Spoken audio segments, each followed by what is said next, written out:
What's going on, Tamers? Welcome to DigiPod, the digital podcast. Today, featuring me, the boy Varney, with not only the boy Dan, the boy Mike, and also the boy Adrian. It's DGU all together, baby. Because today's a special episode. Four, man. The Fantastic Four. All right. Now we can all hold up a sign, right? I can be no, Mike will be counters, Dan will be no, and Adrian will be combos. We just stopped. Oh boy.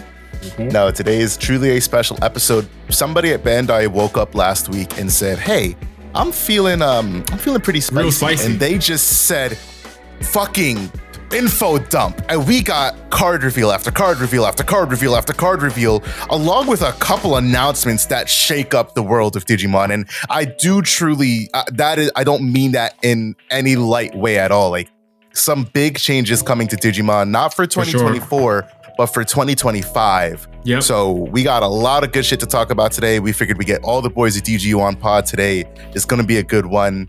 That being said, let's start it off. Let's kick it off already. Locals. Who went? What's up? How's it going? I guess I'll start since I got a lot to talk about. We had the case tournament that the case tournament held in Connecticut by our boy Garatina's Gaming, aka Lance. Unsettled Geeks is the one that hosted. Right. Unsettled Geeks, but he's the reason that a lot of people know about it, right? Yeah. I was 35 players there. It was pretty good. That's some a nice good competitive players there that are probably going to be at Nats. I think at least 5 to 10 players just from that spot are going to be at Nats, I think. So we went, it was me, Ian, and Harold. We went a nice little 3-hour drive-ish. That man, Ian, was doing 90 up there. So we somehow made it in time. I don't know how we did, but we did. Anyways, moving forward. I was playing Shine. Unfortunately, I bubbled out top 8. I was at the top tables playing for the finals and lost. But rounds, we had 5 rounds. We should have 6, but ties. God, I wish they would get rid of ties and make it an official rule. You can't have ties or something. I'm just glad that slow play in this game doesn't work the way it does for Yu-Gi-Oh. Yeah, that's fair. I guess. Oh my god. Sure. God, that'd be so much worse too, bro. Oh yeah.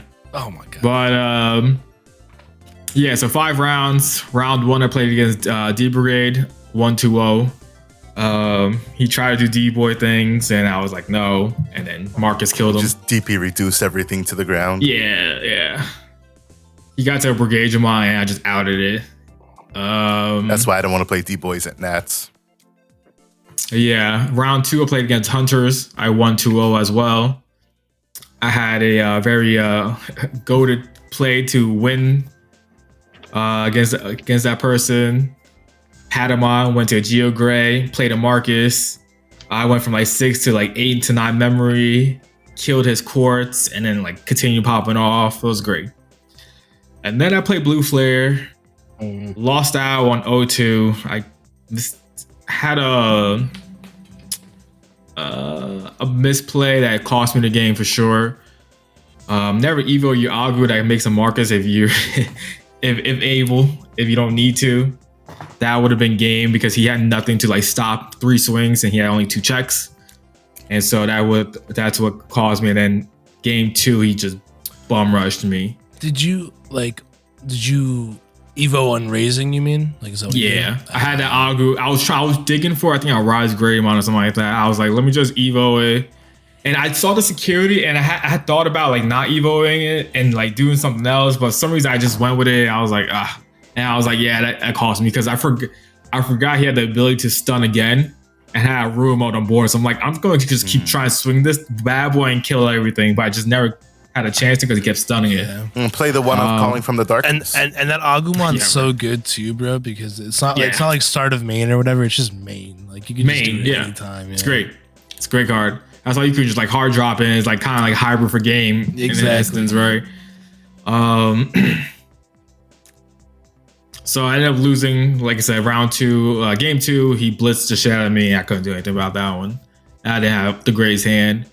Round 4 played Old Force. I 2-0 beat them. They tried to do things. I said no.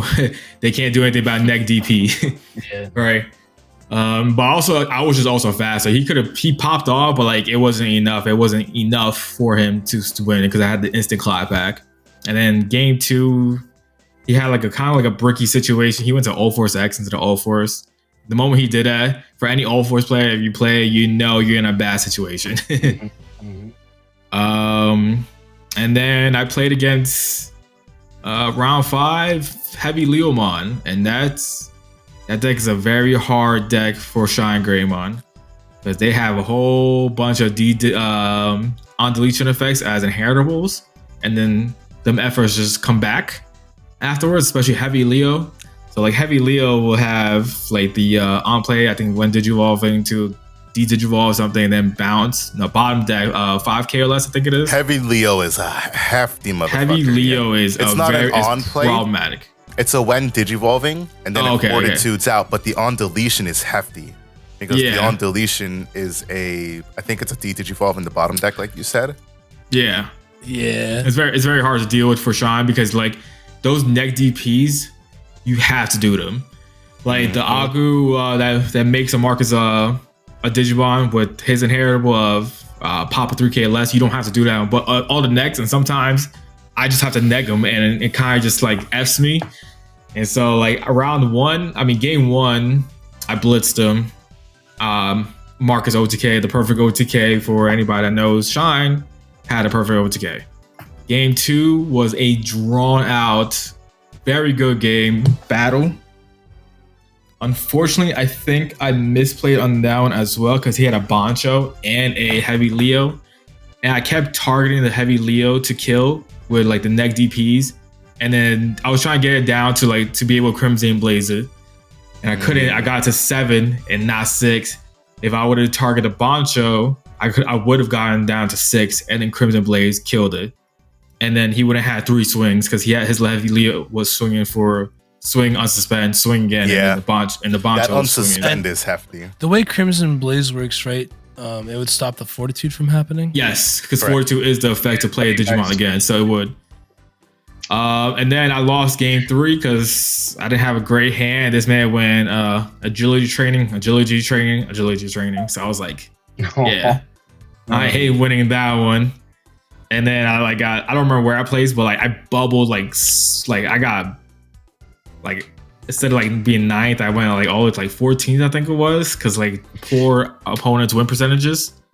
It was terrible, but it was a good time. Got good to see the boy Lance and everybody in Connecticut too, so it was cool. The person who won that one was, I think it was Red Hybrid. Yeah, it was Red Hybrid that won that event. I fucking hate Red Hybrid, bro. All of us do almost. Everybody hates Red Hybrid, especially with Uko. It just makes it so much faster. We can talk about our hate for Red Hybrid later. And then local Sunday, hey, Adrian showed up for that one. That was a rarity. I did. I was there. I played Sean again. Lost in the finals against Heavy Leo because that deck is hard to beat with Shine, and I went from playing for first all the way to 5th. Great times. Yeah, I'm not gonna add much to it. I was at locals physically, but I should have stayed home because I played like dog shit. Yeah, it was just really bad. You gotta come to more locals, man. Yeah, I mean the rust definitely showed. I made so many misplays, and like the worst part about it is that they were misplays that as soon as I made them, I realized it was a misplay, and I don't like walking shit back. It was just really bad. Like I ended up going. We played 3 rounds, right? So I went. Yeah. I went 1 and 2. I could have easily went 2-1 if I wasn't such a dog shit Digimon player, but it's neither here nor there. I played Old Force. I'm not playing that deck anymore. At least not for a while. The only thing I will say, I feel like the introduction of Zudomon Ace is kind of like, and I might get shit for this, but it's kind of like a trap card for that deck. And by that, I mean like it's such a good card on paper that you automatically want to run it in the deck, but there's really no synergy with it. And what I mean by that is you're never really going to leave your champion on the board ready to blast Evo. And then if you're using Zudomon as a ladder to get up to your Mega, you don't have good inheritables, so you're playing from behind. I would have much rather had the other Arrow V that is jamming, and then the inheritable is Sec +1 if you have 8 or more cards in hand, and it would have been more consistent because it's a searchable piece. But that's neither. Yeah, I watched the All Force player I played against on Saturday. He hard played a VMon for Surge. His top 3 cards was, I think it was a Tamer, Ikakuma, and a Zudo. I was like, oof. Yeah, it's rough because in theory, like, mental training does really help the deck out a lot. Because Digivolving into All Force for 2 is sweet. Because 9 times out of 10, you're going to push memory back over to your turn. And mental training does help the consistency of the deck. But it's like 9 times out of 10, the pieces that you reveal off of mental training are not pieces that you want. Like, they're just pieces that you have to add one, but you don't really want it. So, like, I was adding, like, Zudomons, and I was adding, like, you know, just cards that I didn't want. And it just felt bad. I would much have rather have gone to, like, a more pure build. But it's obviously going to change when the Bukamon egg goes to 1 and you have to rebuild the deck anyway, so we'll see what happens. Am I wrong for thinking, do people normally blast Evo with Zudomon Ace? They don't just hard play it for 4? Yeah, you just hard play it for 4. You can hard play it for 4, but the thing is that the idea of having an egg that gives you jamming and you can swing freely with your champion just sets up your blast Evo a lot easier to just go ahead and do it for free. But then the problem is if they answer it, because he's only 8k and he's going to be suspended. If they answer it, you overflow and you lose all that ton of memory. Yeah. But the problem really is just the inheritable in the stack. You don't realize how good that Arrow Vidramon inheritable is, triggering the Rena on play again and giving yourself blocker and evade. Like, I was missing it a lot, and that just didn't feel great. Yeah, I feel like that's reasonable. I just feel like the way people would normally play that is they just like hard play it for 4 because it's only a ultimate. Like, my thing with aces is a lot of times when you blast Evo, they're probably either already swinging into your stack or have a way to remove your stack, like on Digivolve or something. So if you blast Evo, you're just gonna lose all the memory on overflow anyways. Like, I learned that really early on when I was playing Melga Ace in some decks, because the times I could blast Evo and it would be worthwhile, I would have just got blown out and lost all the memory anyways. You know what I mean? Mm-hmm. So I feel like the best way to play Zudomon Ace would probably just be to, like, if they're going to establish a board, trash the Digivolution cards and then just bounce that card to their hand instead, and like set them back on a turn, and then gives you an extra turn to set up. I mean, you're probably right, but then again, the problem that I see with All Force, and it might be just a small little problem, everything costs a lot of memory. If you have your Tamer set up, great. If you have, mental training set up, great. But if you're just trying to go up your stack, are you going to take the risk of promoting early and building on board, or are you going to hang back and build and raising and then promote like your big OTK stack? Like, you don't really have, you're focusing on one thing because it's a 1 stack OTK deck. You don't really have, I'm going to play Zudomon for 4 and disrupt my opponent, but that's 9 times out of 10, it's probably going to be your turn.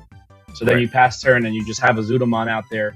There's a lot of removal now in the game. There's a lot of bouncing. There's a lot of ways to get rid of cards. And then it's like, do I want to prioritize playing passively, defensively, or do I want to just go ahead and blow my opponent out as quickly as possible? So in a vacuum, I don't think Zudomon is good for the All Force deck in a traditional sense. I understand why it's played, but if I could go back and redo it, I wouldn't have played it. I would have just played the other Arrow V. That's fair. Do you play the the Jerry's and the Leomons too? I don't play the Leomon package anymore. Gotcha. I played it at Nats last year, and it was fine. But sometimes you do your searches and you hit a Leomon and you can't grab it because it's not a Vidramon or a Vmon. Yeah. So it's just like, I prefer like ultra consistency and just Force does one thing really well, and I just want to do that one thing really well. Yeah.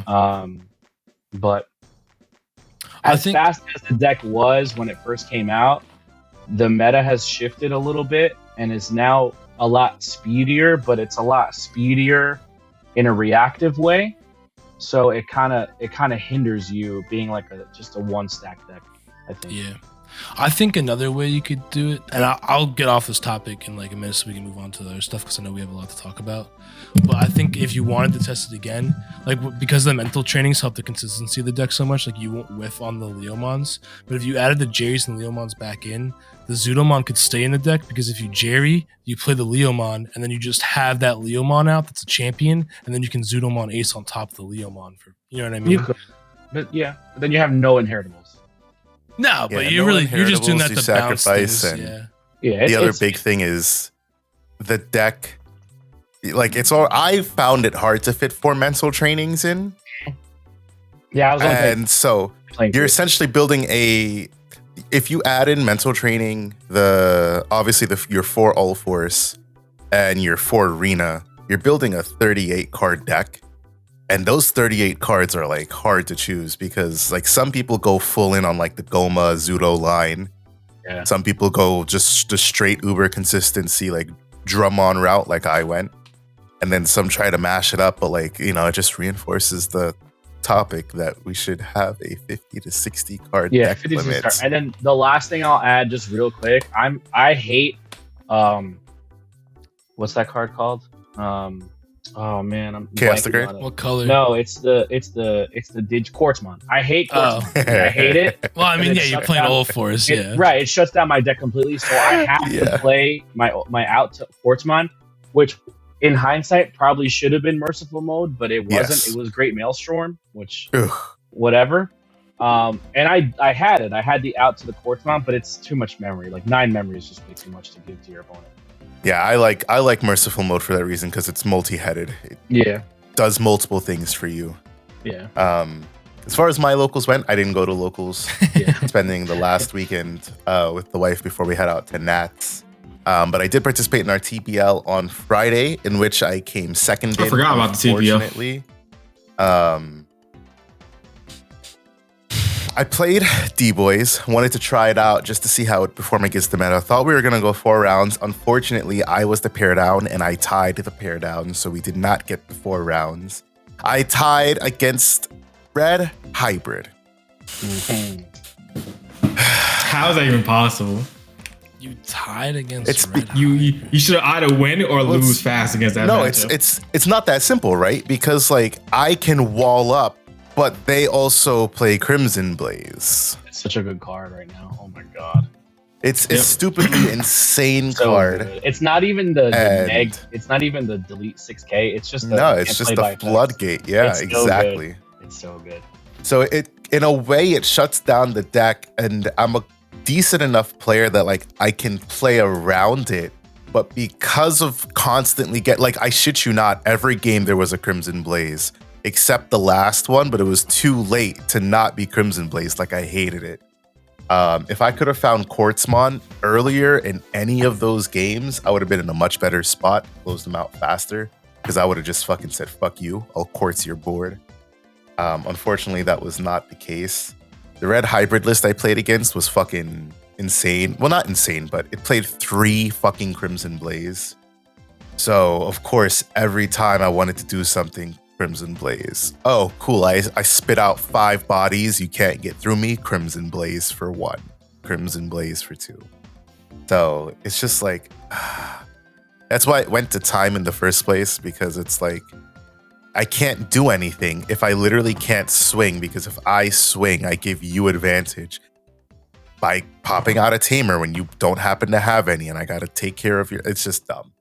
I only hate Red Hybrid because it's the problem I had with Zoro, and Mike might understand this because he plays One Piece now. It's the problem I had with Zoro in One Piece. Hold up, time out. You don't gotta say it like that. You don't have to be like, oh, does he? I still play Digimon. Yeah, I still play Digimon. Mike dabbles in One Piece. Mike dabbles in One Piece, so he'll understand it. My problem with Zoro is you can't have a deck that is absolutely great offensively, but then is also great defensively. Zoro did that by way of swinging at you, giving a buff to all of its characters, so being able to establish a lot of characters for a very low cost, and then taking the swing at you, and then dropping a card that says it gains 2k power, meaning that whenever you swing at it, you need to invest a minimum of 2 Dawn, and you only have 10. So if you have 3 characters on board, that's technically a 6 Dawn investment just to be able to match their leader, not even go above, because they can counter out of those hits.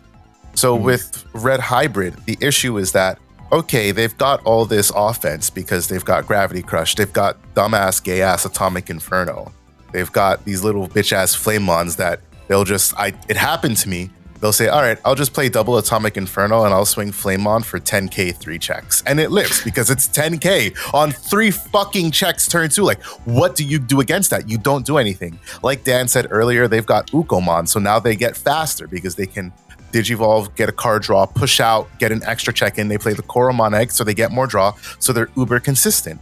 And then to top it off, all of their or not all, but like their main pieces, their Agunimons and their Emperor Greys, spit back out, or Agunimon spits it out from hand, Emperor Grey spits it out from trash, I believe. So it literally, it literally just recurs. It's like, oh, cool, I dealt with this Emperor Grey stack. Here's the boogeyman, because Takuya just comes back out again, and more often than not, they have another Emperor Grey to go into.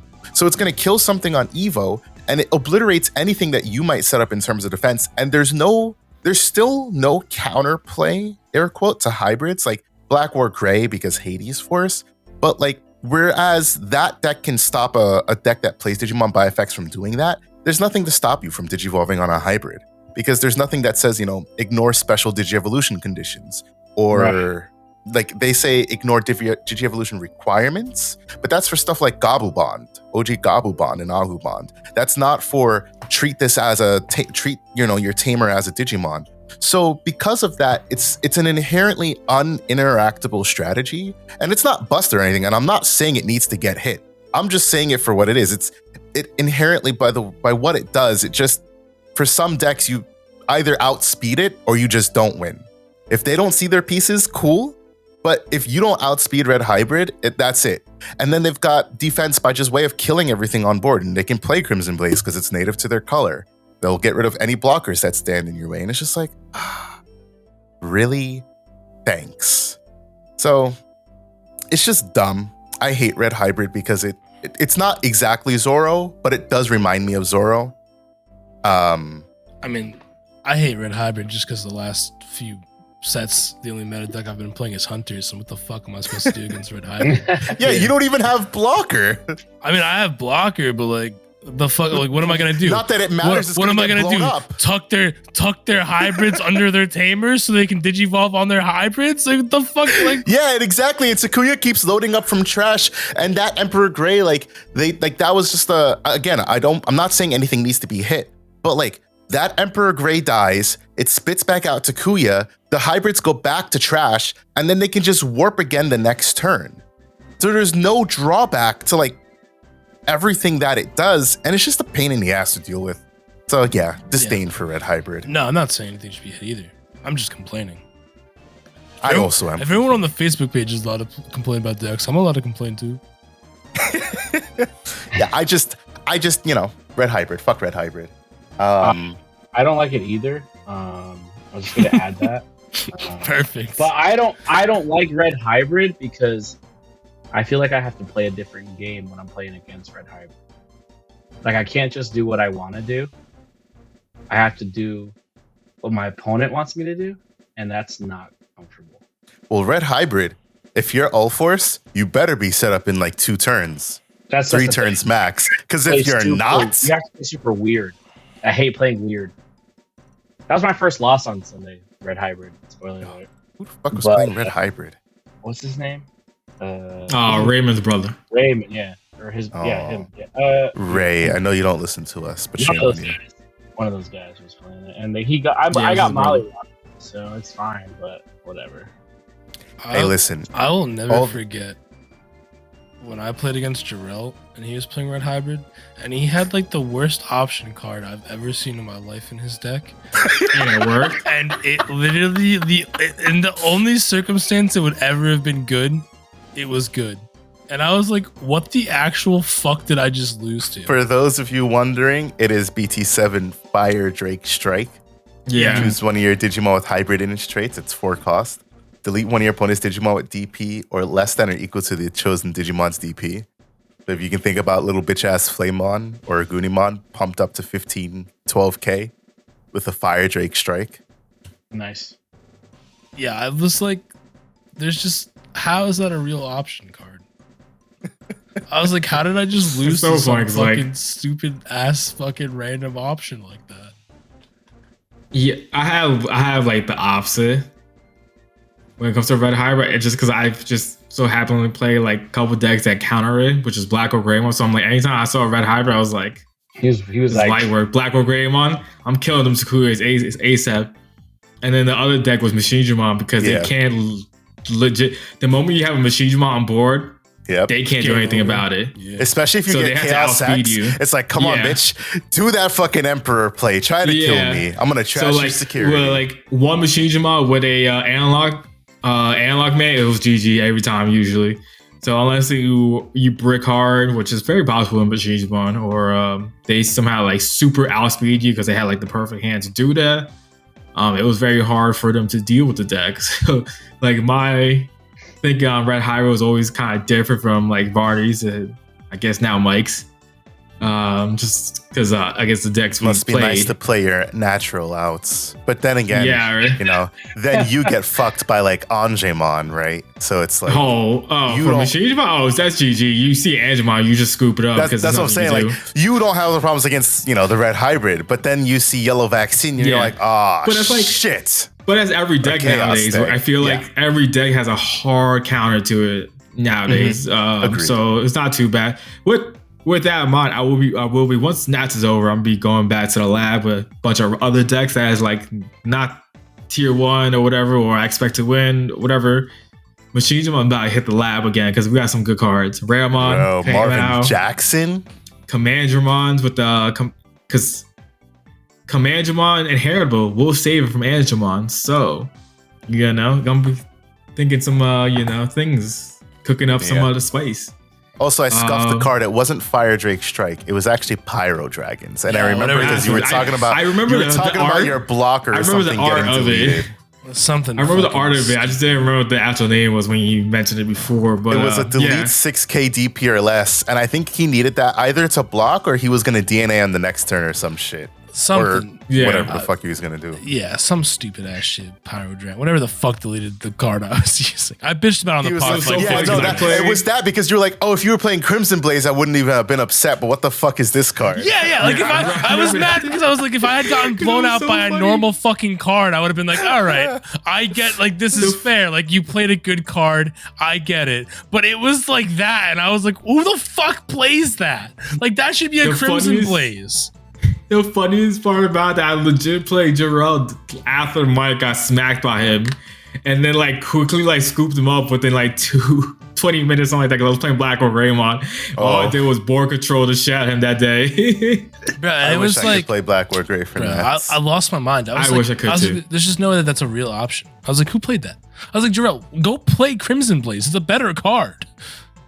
But yeah, I don't need to get into Gray X is so needed for that Yeah. deck in today's environment. But that's another discussion for That- another day. That's a discussion for another day. So speaking about TBL, like I said, I came in second with D Brigade. We only had 3 rounds. We had a whopping 18 people. So if you exclude Dan and myself, it was 16 people, which is a fantastic turnout. So I'm I kind of got sad we bounced to only 5th, had also something like that. I think in 3 that rounds. one. You got bounced all the way to 9th, actually. That's what it was. It was bounced to 9th. Yeah. Dan was the worst of all the 2-1s. Yeah. Yeah, I'm got just a lot having of bad Digimon. luck with my win percentages this past weekend. Oh my god, Friday, Saturday, and Sunday, I got fucked on opponents' win percentages. Panzer ended up taking the entire tournament with Devas. We did play a solidarity match afterwards in which he proceeded to win game 1, and then game 2 was basically just a flub by me because god damn did my deck decide to not work. So he most likely would have won the tournament anyways. It would have just been to see how the rest of it plays out. But Michael, who played last week and topped with Red Hybrid, played again this week and came in 3rd. Different Michael for those wondering. Right, not this Michael. Yeah. Michael 74766 is his screen name. And then we had newcomer Akaroon, who said she was getting back into the game, make her debut with SecCon, taking 4th place. And, me, an enjoyer of SecCon, it was a pretty, not spicy, but nice list. This is pretty much SecCon if I would play. She's got 4 Holy Wave, 4 Heaven's Judgment, which is disgusting, and then 4 Tack Retreat. Such a good card. I'm sorry. And then you just call it a day on that because she's got Shadow Seraphimon, Alter B, Dexmon, Magna Angemon, and Magna Ace, Cordramon, Gatekeeper. So even with just the Gatekeeper and the Mother, you're doing a minimum of, what was that, like 12? I think it's 6 and then another 6 for every color. So on just the Mother, you're doing 12. And then whatever Digimon you play, if it's 1 color, 18. If it's 2 colors, that's 24. Like, it's just insane. So, cool deck list. I might try it out myself there at some point if I ever pick up SecCon again. Probably won't anytime soon just because BT15 is almost upon us. And goddamn. Yeah. Lots of fun shit to be building. My locals went pretty well. I did really good in my locals, so, Did you go to Pittsburgh this weekend? No, I was home all weekend. Actually, am I allowed to talk about the sim on here? I can talk about the sim on here, right? Yes. Okay, Yes, you cool. can. Yeah, I played the sim a whole lot this weekend, actually, and I had a quick question for people listening to this podcast. I was thinking about starting a series where I take, it'll be 2 different series. I'll take a meta decks, and I'll just play like 5 decks in a row on the sim, win, lose, whatever. Just post them all up on YouTube for people to watch, see what's out there on the meta. And I also was thinking about a second series where I take viewer submitted jank ass deck lists, like I'm saying, like straight garbage jank, and we play as many games as possible till I get a win. And I think both would be really cool, but I want to hear from the people who listen to this podcast if they would watch that before I invest hours of my life into playing this fucking sim online. I mean, I'm gonna do that anyways, but if you guys want to watch a recorded video of me being insane and trying to get wins with the worst decks ever imaginable, please let me know, because I'm in. I would watch it. Yeah, for sure. If you guys are into any of that, let us know, whatever method of communication. We've got Twitch, Twitter, X, Discord, YouTube, TikTok, Instagram, Facebook. If you find us on Facebook, do it. Let us know. We'll definitely get something like that going. We already got a sim video, a second one queued up for tomorrow. We've got a third one I'll probably have queued up for Thursday or sometime. So definitely, I actually should take this time to address the sim because it's a really good topic real quick. I know Avault posted a video doing the sim, specifically doing what he would normally do with gameplay and deck profiles. He did it on the sim, and I saw a comment that was like, "Oh, does anybody miss when deck profiles and everything were physical cards?" And I'll be real, that's a shit take. I don't understand why. What's the difference? You're getting the same exact information with the same exact cards. It's the difference between being physical and digital. And digital is a lot easier for us content creators. I think a lot of people place, and nothing to our audience, you guys are great. But when it comes to some of the criticisms that other people have against content creators, I think you guys expect too much of us, right? I think you don't realize how much work goes into all this shit. So if there's a chance to make something easier, especially if you're not exactly paying for something. I remember I was watching this guy. I don't know if you know him, Mike. His name is Hearts TCG. He's a One Piece content creator. Mm-hmm. He did something called a master class on different One Piece game concepts and mechanics. And it was just a thing about knowing when to combo or when to counter and such. Yeah. And somebody was like, oh, this isn't a masterclass. This is basic knowledge, blah, blah, blah. And I'm like, sure, it's basic knowledge for you, somebody who already knows this, but it's definitely a masterclass for a beginner. It's a masterclass for somebody who doesn't have this knowledge. Sorry, we can't make content to cater to you. And frankly, that's the kind of content that not only do I love, but that's the content that I would charge for. I would say, hey, like if you had Adrian would know him, Joey Paldino, Crossworld TCG. Yeah, I loved him when I was playing DBS. I subscribed to his Patreon because his content was great.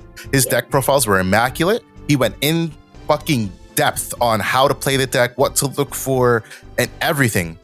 I totally paid for his Patreon. He was totally a content creator worth paying for. And I think a lot of people don't realize that, like, content creation for you guys is free. Like, you guys just see whatever we put out on YouTube.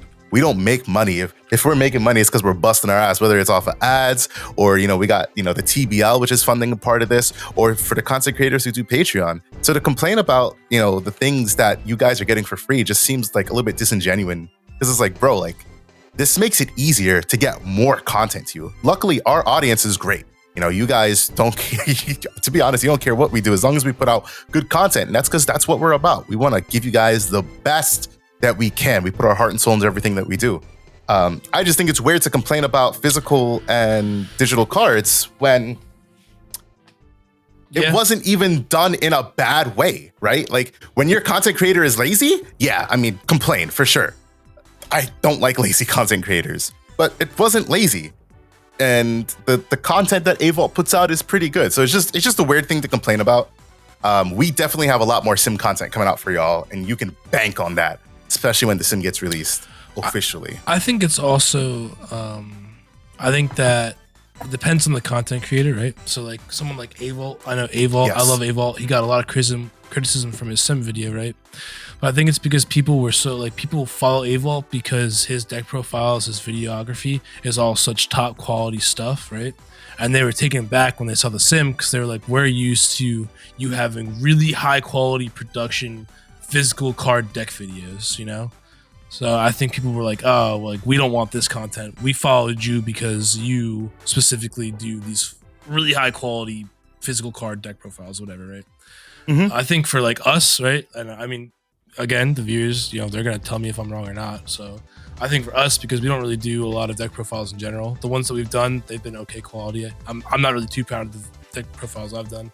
But like, I think like the sim videos that we'll do will be fine, right? Because we as a community, like we as DGU, like we kind of can go a lot of different avenues. There's so many different personalities on, like, you have a different personality. Adrian has one. There's 4 people on here right now. So I think that like it works in our favor that we can branch out and do way different content than other creators too. Yeah, for sure. And just like the last thing, I get that. That was my first thought. Like when I saw that comment, I was like, it's most likely like a disassociation. They're like, oh my goodness, are we gonna stop getting these amazing profiles? And hey, listen, I tried to make those. I made a short for Mike and Dan's deck profiles. I made a very short, like I think 15-second B-roll clip. Yeah. Do you know how long that actually took me to do? That was 15 seconds on video, but I shit you not, that took me 2 hours to get the cards, plan it, position to make them look nice, get the rolls in the way that I wanted, just to shoot it. Let alone to put it in there and edit it and get it in a way where the cuts look nice and it's how I like it. Like that 15-second clip was a few hours of work. So it's like, I get it, but we don't know anything about like, because I really don't know if Avault has like a Discord of his own, or if he, talks to the members of, or audience members of his channel. I know, that's why I say, I know for us, we were talking about it in Discord yesterday. So shout out to Adachi.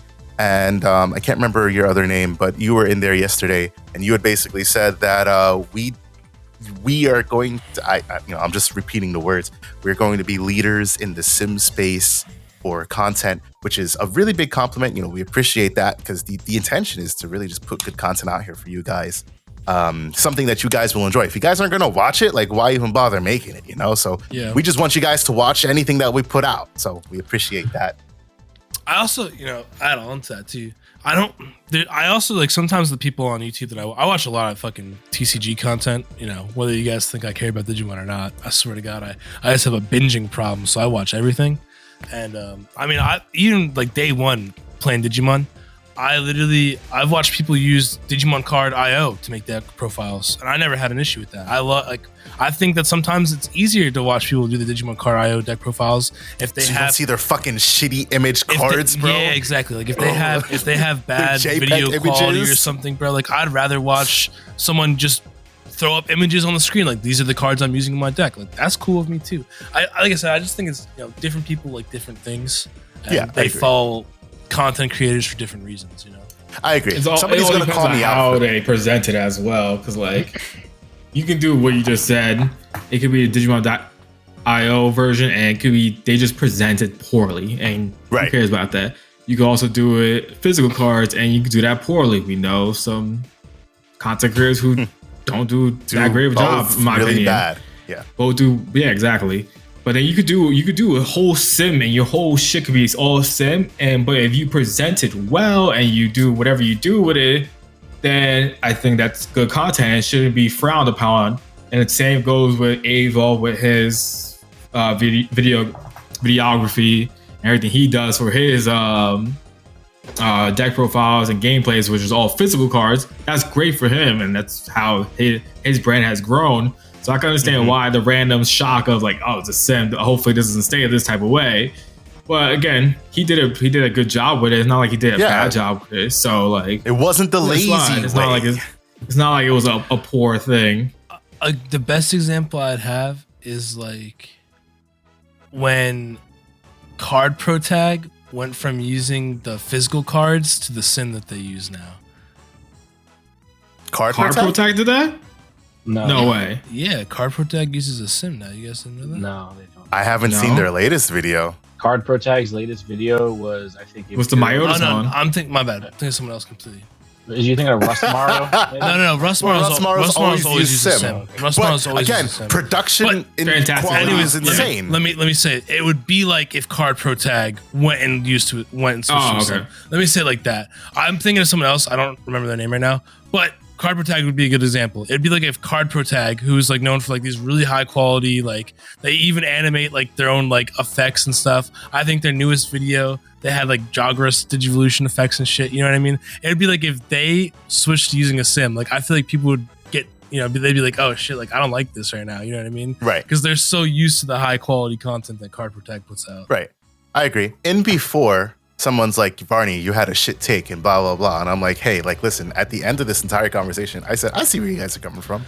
At the end of this conversation, Varney is always having shit takes. So we got to just accept that. Somebody said this on YouTube and I didn't notice it until I was doing some TikToks today.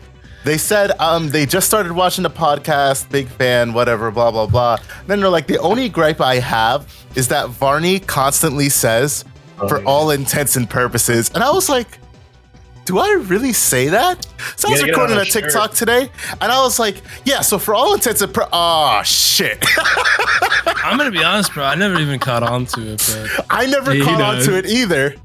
He does. It's probably because I'm just like, it's this constant like affirmation. Like I acknowledge that like people are going to disagree with the things that I say. So like I want them to acknowledge that like I'm acknowledging them disagreeing with what I say. So I'm like, yeah, for all intents and purposes, X, Y, and Z.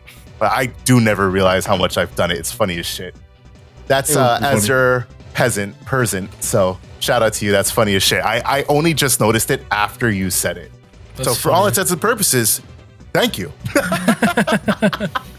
All right, let's move on. So we've got poll results and Q&A to go over real quick. So the Q&A asked, which of the upcoming sets are you most looking forward to?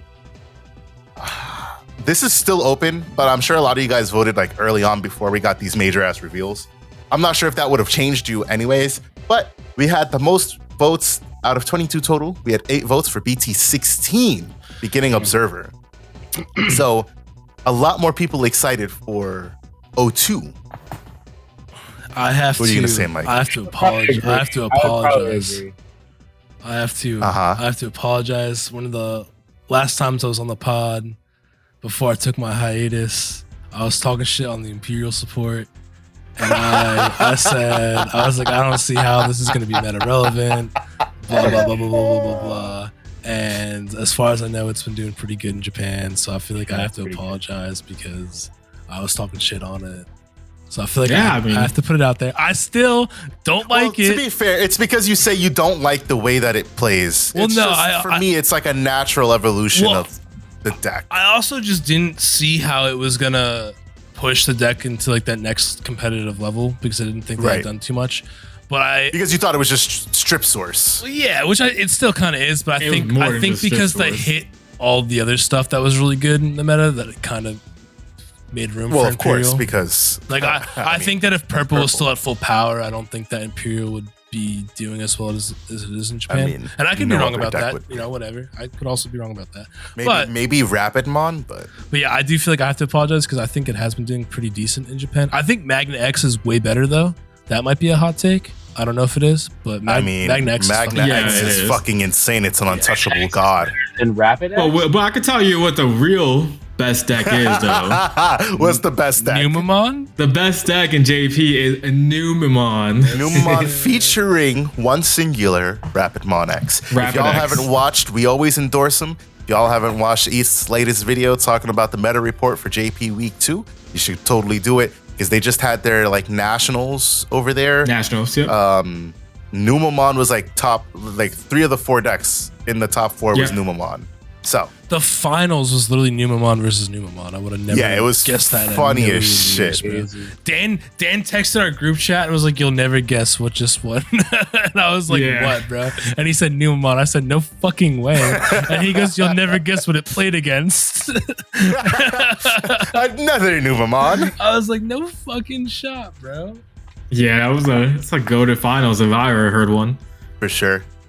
So out of the rest of the votes, we had 5 votes for EX6, Infernal Ascension, which goddamn we'll be getting to later.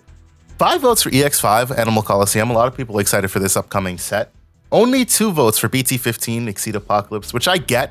The only thing I care for from BT15, to be honest, is like my yellow vaccine support, because it's just more trashing support for Mitamamon and Kintoris. Everything else now it's yellow vaccine. I thought it was just Levi X this whole time. Oh, right. Yeah, Levi X. How could I forget? So those 2 things. And I'll be honest, and I know Dan's going to give me a side eye real quick, but like the thought of Marvin Jackson kind of making me want to play Machine Digimon again. So the good thing is now I can play it on Sim and I don't need to buy the cards because that's all I'll probably play it on. I don't think I'll buy back. What? Why you got your face so far? Why'd you get so close to it? What the hell are you talking about? So I'm just he said Michael Jackson? He said Marvin Jackson's from Digimon Seekers. Marvin Jackson. The Tamer. Okay, I'm like, well, yes, Marvin Jackson, the Tamer, that gives Machine Cyborg and SOC traded jamming and blocker, and is analog man in a different way for the deck.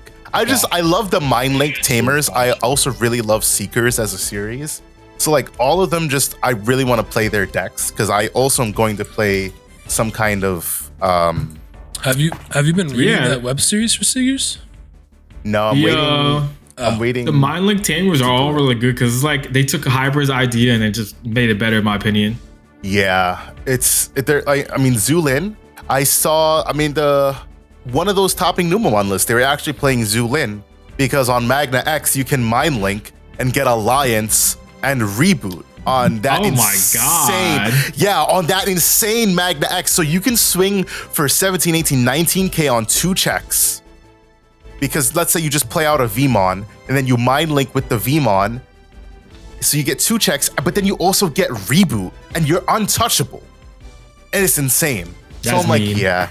I can't wait to play with all of these Seekers Tamers. I miss it. How many people did you say voted for Exceed Apocalypse that they were excited for? 2. Yeah, that sounds about right. Yeah. I mean, it's not a bad set, but like when we're talking about excitement, like I mean, I think if they didn't limit Apocalypse to 1, there'd be a little bit. Can I? Yeah. Are we? We also got 2 votes for BT17 Secret Crisis, but that's probably fair because that one's much further off. We haven't gotten reveals. Well, We haven't gotten Spoiler, a we did. lot of reveals for it. We got 3 cards. We need to look back to the Exceed Apocalypse, only having 2 people excited for it later when we start talking about things later in the pod, because I have a tie-in, all right? Just remind me. Okay, BT15 Exceed Apocalypse. Did you tie in that? I think I was one of the people that voted for it because I went on there and saw it. No, but I'm sure you're very excited about Pokemon for your limited amount of time you get to play. And then for our Q&A, I said, what changes to the game's mechanics or core gameplay would you like to see implemented? Only 2 answers this time. Greg said, 60 card could be interesting, but makes one-ofs more sacky. A 4th card type and clearer, more intuitive wording / ruling is a big wish. I do agree with the ruling part. We're definitely... You can tell that Bandai doesn't want to be Yu-Gi-Oh! But unfortunately, the nature of the game and the nature of the mechanics that they've introduced has gotten us to a point where we need some type of like more detailed and more comprehensive ruling guide, because like they don't say interruptive rulings. This is a perfect one because this just came up yesterday for Dan. Anything that says would is interruptive, but if it doesn't say would, it's not interruptive. But they don't explicitly say that, and that's only something that you infer as players, because somebody said it to me. Like I heard Gino say it, and I was like, yeah. That makes sense. Would, when this Digimon would leave the battle area, do so and so. That's an interruptive effect. But when this Digimon is suspended, it's not interruptive. When this Digimon would be suspended, that's interruptive. Like, there really just needs to be a better clarification of ruling of effects, especially as they introduce more. Am I interruptive as in like it takes priority over... Yeah, whatever's happening. When the effects, when they take, like, for example, if you try to Grandel Solar Machine Dramon, when this Digimon would, for Chaos Dramon, it's when this Digimon would be bounced to hand. Or bounce, yeah. Or return to deck, trash the 2 sources. That's an interruptive effect that negates the rest of the effect kind of thing, Like if it said, suspend one of your opponent's Digimon, then bottom deck one of their Digimon, then do something else. When it says, then bottom deck one of their Digimon, pause, Chaos Dramon prevents itself from doing that, and then you resolve the rest of the effect. But in the example of Examon says when this Digimon is suspended, unsuspended, so Grandel still has to fully resolve. Becomes suspended. Or when it becomes suspended, right? I actually... Again, difference in wording. Yeah, I actually looked it up because... I actually literally looked up Examon when we were talking about Machine Dramon, because we had the same thought process there. I was like, how the fuck does Examon read then? And they make it worded so specificcally. It's like comes, And so because of like all these like small, another perfect example, we just Ofani Ace that we'll be talking about later, it says when a card is removed from your security stack, if it's your turn, this Digimon gains Sec +1 and it may attack for the turn. And there's a ruling that RoboSushi, who is the level 0 judge for Digimon, confirmed with the developers that if you do not attack with that Digimon at that specific point in time, you do not have Sec +1 for the turn, which makes absolutely no sense. Wow, that's so weird. It makes no sense because it says it gains Sec +1 for the turn and this Digimon may attack. That is 2 separate effects, but because it's like worded in that it's one effect, if you don't do one, you don't get the other, and it's like, what? That's weird. It doesn't make any sense. I feel like they're slowly changing how the rulings of Digimon works, kind of in a sense, because since the beginning, Digimon's always been like, you do as much as possible with what the card says. So in my thought process, when you say it, Ofani Mom, I'm like, all right, cool. This has the Sec +1 for the turn, and then when I decide to attack, I can attack. You know what I'm saying? And it has the Sec +1. So it's just very strange how they wording things. I feel like, and because of weird interactions now, you get weird situations like the Fonimon, whatever. We just need a more comprehensive book. I'm gonna be honest, the Bacho Leomon is probably the perfect example because it's happening recently. I think I got F'd twice now. That card states when a card or when your opponent's Digimon suspends, they lose neg 4,000 on it. So and Sec -1. Yeah, so you would think is this interruptive? If it's not, in my opinion, in my head, I thought it wasn't, and then I'm being told it was. Where like the moment I attack, his effect pops off before my effects, but I have priority. So I'm like, it's weird how it worded, and then comes to find out that's not the case. But that's something where that can be thought that was confusing as well. Any player can be confused by that. Yeah. I have more. So Fanimon Ace, its effect procs when a card's removed from a security stack, right? Yep. If you swing with a Fanimon Ace and it takes that security, does it get the sec +1 and the second check goes through? No, only when a card is removed from your security stack. Oh, I read that wrong. Sorry, former Yu-Gi-Oh player. I skipped it sometimes. Yeah, we don't read. Yeah, no, I'll read at like a 3rd grade level. That's my bad. But yeah, so also, definitely agree if with someone that. told me in a tournament that I would not be able to have security attack +1 for the turn because I chose not to attack, I would probably try and fight them because that's fucking crazy. Right, but Because that is literally sense. what that We card tell fucking players- says, bro. We tell players to read the cards, and then we look at that card. We're like, okay, well, it says you gain, and so you get like you don't have to do one to do the other. But in this case, you do. It's dumb. I don't know. That's like, I haven't looked into it much. I'm just waiting for like the English release of the set for the Q&A. That's like fucking Dan, what's that Yu-Gi-Oh deck from back in the day where all the cards you couldn't actually read what they fucking said, you had to Google each fucking one? Oh my god. Literally, if you read the card, you would be playing the game wrong, bro. Is it the one with 9 erratas? They were like No, that's Necro Valley. Necro Oh Valley. my god, bro. What the fuck were these cards? I can't. It'll You're come not back talking to me. about True Draco? Nah. Because I know I thought I was so confusing where you could just tribute the traps and it didn't matter if they were face down, you were able to still tribute them. They were like dark, shadow. I don't know, dark. Whatever it is. Well, let's move on because we've got a lot to talk about. Last comment here from Jay Stewart says, I don't want to see side decks as it can take a lot more time. Agreed. If they implemented side decks, we would need to have at least an hour for matches. At least, bro. Are you kidding? I'm beating the fuck out of someone if they try and slow play adding cards to their deck, bro. Are you kidding me? We would need time in between rounds. Right. But we do still need, like, we would definitely have to get bumped up to an hour, if not an hour 10 with sideboards. No, you don't. We would need a fucking. You don't think so? No, because Yu-Gi-Oh is like 45 minutes. Side decks are really just an extension for your bad matchups. Like if you're right, but like you think about like some of these players. I mean, like what I would personally want to see. That's a different conversation. All right, so for a different day, you would just bump it up by like 5 minutes or something like that. For a different day, we'll talk about that then. So that's that. Oh wait, no, he also said, and as far as the mechanics, I'll say Diaboromon's win con is definitely something I want to see.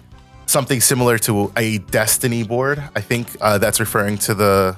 Is that the Yu-Gi-Oh thing where you get the the 5 spell cards? Yeah. Shit ass fucking cards. Well, 1 trap, sir, and 4. Whatever. No. Whatever. I don't play Yu-Gi-Oh. I'm not a Yu-Gi-Oh player. Anyways, we will not be hosting a TBL this coming Friday because we will be in Nats. So if you guys are at Nationals, you will see Dan and myself. Maybe I'll have Mike and Adriana host the Friday night. Gonna Wait, be what? a no for me. Wait, one more time. What did you just say? I didn't say anything. So moving on, let's talk about the fucking slew of reveals that we've got.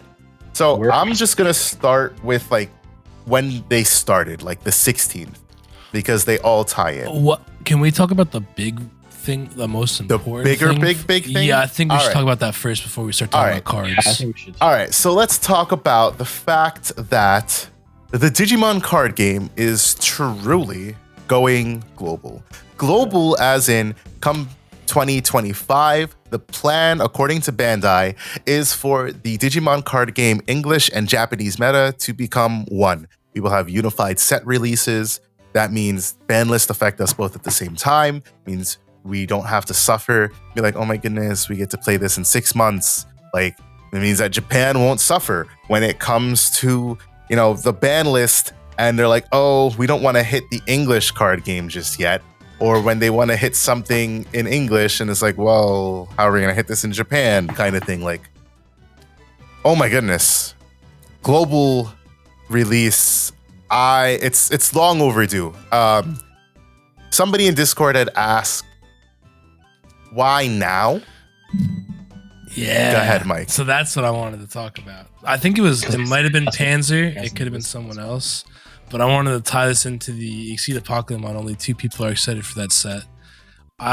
They asked, why now? And I was like, well, I started thinking about it, and I spoke with Varney, and I think I spoke with Dan about it a little bit. And I was like, it doesn't really make sense why they would put it out now unless they realize they fucked up that bad with the Pokemon and they know that people aren't excited for BT15 now. Because if you think about it, I mean, I understand when Digimon got released, it was COVID for us and they had shipping issues and all these things, right? But they could have unified the sets earlier on once the shipping issues were resolved, like right around like BT6 I think is when the shipping issues started getting resolved. They could have caught us up further. And I know that in China, they actually release sets, like 2 or 3 sets each time they release a set. So they could have done that for us here too. They could have combined sets together. So then I started thinking about more, and I was like, it might really be because they fucked up that bad with the Pokemon, and they realized that it's probably going to be a big hit to the US sales. Again, Bandai did the right thing by limiting that card, you know, and telling us way early on. But I think that is the main reason that they're trying to unify everything now, is so that when they fuck up again in the future, on accident, whatever, it happens, that it won't hurt their sales. Yeah, I'd agree with that. I think they've always had the intention, because we only have One Piece to go off of right now. But when One Piece came out, you know, we got set 1, we got set 2, we got set 3. They were completely different sets. Digimon, they said, all right, here's Release Special Booster, which is a conglomeration of cards from BT1 to BT2 and a little bit of BT3. Here's 1.5, that's mainly BT3 with a couple more cards from BTs 1 and 2 that we missed. And then they stopped. And it makes sense if they stopped because, you know, like Mike said, production issues, shipping issues, whatnot. But they had time to get us caught up. So why didn't they? Maybe they just said, all right, screw it. You know, it's not worth the effort now. And then, you know, a Pokemon happened. And they were like, you know, this wouldn't have happened if we had a global set release and we wouldn't have to worry about any of this shit. So maybe now we should do the global release. They did say the goal is, you know, by BT20. So it's entirely possible that we don't get caught up by BT20. Oh no, they plan to. They already put a plan out. If you saw the picture, yes, it's like going to be like sets back to back to back for us and stuff. No, that one was for Japan. Ours is only scheduled out up to June, which is BT16. They're gonna have to. If we're gonna have to catch up, they're gonna have to throw us back to back to back to back, or they combine stuff. But I don't know if they're gonna really combine it. I don't think they'll combine at this point. They're just gonna bring out just October EX7, the truckload of November each BT17, December BT18, like that type of thing. Like it's about to get really expensive if you are a sealed buyer. If you buy singles, you won't feel it that much. Buy the fucking singles when this happens. I mean, support your LGSs also, too, but buy the singles. Like, I think also, like you say, why now? Back then, it didn't. The complaints about it being separate wasn't as bad. I feel like the moment, like probably like BT9 was when it started being like a problematic being separate, because they were never touched Melga for whatever god awful reason. Until they got their starter decks, the new 8 starter decks. Yeah, that's when they were like, let's we're gonna hit promo worker. Why did you touch this for us at all? Like that's when it started becoming, I think, problematic. Where like the rumblings, they were probably hearing the rumblings starting, and then they're like, all right, let's figure something out. And then they never did. And then now you had what Mike just said, the Apocalypse issue, right? Yeah. No one gives an F about Pokemon now. No one cares about that set. Outside a few select people, me. Realistically, no, like as a whole, no people aren't gonna buy it as a whole. That's gonna be probably the least bought set, probably. RBO like from stores, maybe. Yeah, it will probably be RBO1 status of least bought because of all the hits from the secret, the secret rare hits. I wouldn't be surprised, but I don't know. I guess we'll see when the time comes for it. I think if I can add something real quick to what Dan said, what set was it? The introduction of Crossheart, was it BT9 or BT10? 10. BT10. So that's where they did the ban to Cross 4 before we got it here legally. No. 2 weeks it after. was Yeah. 2 weeks after we got it. They hit 2 it. weeks after. So they Okay, made cool. everyone bought their product, and then they were like, by the way, we're hitting this. Limited it to 1. Okay, so I mean, I could probably see if the argument was made where it maybe started there, because I wanted to play Crossheart in BT10 when it came out, and I didn't buy any boxes of BT10 because the only archetype I was interested in was Crossheart, and they limited the best card in the deck or whatever, so I was kind of butthurt about that. So I personally didn't do it, so I'm sure maybe other people felt that way. The unification of the game, I think, is great because I think it's great for Bandai because they'll be able to sell more product in a way if you think about it. But it's also one of those things where we get to all figure out the meta together as opposed to Oh just my playing goodness. what Japan says is good. So I don't know why it's The cool thing for us, though, right? Sorry, you were saying, Adrian. I think you were about to say it. We get to experiment formats now, and we don't have to be stuck with. We know what the best deck is. We know what's gonna be. We know what sucks. We know what's good. We know what I mean, outside a few outliers, our formats don't change that badly. You know what I'm saying? Like where it's like an extreme difference. There's a couple instances here and there, but like besides that, we know what the formats are going to look like. So it's going to be really cool whenever BT20 is, whatever BT20 is, we get to be able to be like, hey, we get to experiment. What's a good deck? What's a bad deck? And so on. You get to see me make bad takes in real time. Like when I said that Divas was a bad deck, you guys get to watch me experience that real life when I get smacked. Oh boy, what a time! Yeah, well, I mean, not only that, but I mean, I think I'm aging myself, but I think we all pretty much came from Yu-Gi-Oh. Like Yu-Gi-Oh was like Magic. the gateway card game for me that got me into TCGs, and the OCG and the TCG were so different, like the play styles. So I think just naturally being different from Japan, like our play style here in the West is so much more, I want to say we're more like aggressive, and Japan likes to be more controlly or mid-range. No, So- it's backwards. Is it the opposite? Okay. Yes, So, Yeah. they're so aggressive we like as to fuck. be more controlly and mid-range and like have longevity in the And game. consistency. Honestly, We it's- like it's consistency North more America. as well. It's Japan's. The reason I think it's so different though is because they still play best of ones, so their decks are Yeah. built Yeah, for yeah. like straight up consistency and like I need to get. It's a weird consistency because Yeah. it's not even like they're trying to be uber consistent. It's they're an just trying to have a OTK consistent consistency. high roll. Exactly. They need to see Yeah. their consistent high roll and then get this game over with. Like we build our decks We for have like to be consistent across the best 3 of games. 3. Yeah. So wait, does that mean that if they're unifying the game releases, are they going to change it from best of 3 to No, I it's don't still. think so. So I I doubt think Japan is forever going to be a best of 1 because of the nature of card game culture in Japan.